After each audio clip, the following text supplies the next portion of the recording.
the one guy on here, and I don't have any graphs for him, but you did the analysis on Mike Vasil, and what was interesting to me is that basically his pitch mix that he was using was close enough to optimal that there wasn't a big matrix to kind of show like, oh, he should do all these changes. Do you think like that's some of the key to success? Because there were a lot of naysayers because the FIP was a little higher, and like he seemed to get a little bit lucky on batted ball. If the ARA was trailing lower. So do you think like maybe that's some of the secret sauce to Mike Vasil? He's comfortable throwing any of his pitches in any kind.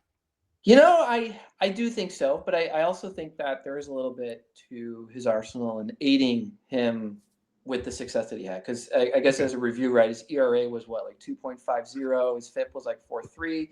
Right. So big disconnect. Huge difference. And I sort of dug into that because I was trying to figure out, I'm like, well, how did he have that big of a difference? And it seems like, as best as I could tell from like 5 minutes on Fangraphs and Baseball Savant, that's really coming from his left on base rate, which is at 83.1. According to Fangraphs, that's elite. So it's like, okay, that's pretty sweet. So how is he doing that?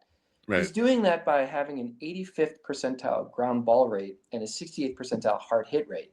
So he's getting by with putting guys on base by generating ground balls, and he's not giving up hard contact. And I think his arsenal plays into that. And it makes sense because I can remember many times where there's a bunch of people on base. He throws the much needed ground ball for the double play. And it's like, all right, wow, we really could use that right now. And he got it done. Yeah. And I'll admit, in a dream world, I would love to see him not have to rely on that as much, of course, right. But perhaps he doesn't quite have the stuff to get by with just pure stuff. And he has to continue to be crafty in this way. But I do think his arsenal plays a good role in that, and that leans again into that mix usage. I think that for looking specifically at his ground ball rates with specific pitches against handedness, his sweeper was like 13 points above league average by generating ground balls. And then for against lefties, the sinker and changeup combo were doing pretty well compared to league average, which then got my sort of wheels turning again with, how does this play together from an arsenal perspective? What's going on with the pitch movement plot? And I think against lefties, the four seam and sinker are doing a really nice job from a match perspective. They're looking like each other, but they're differing in space. And with the sinker, they're swinging over the top. They're hitting ground balls.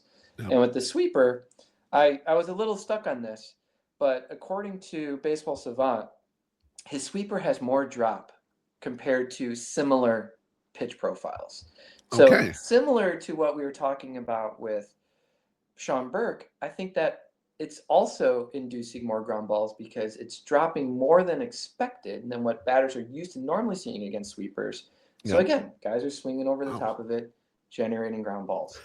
So I think that may be part of what's working so well for him is that he's playing well against against lefties with that fastball sinker play.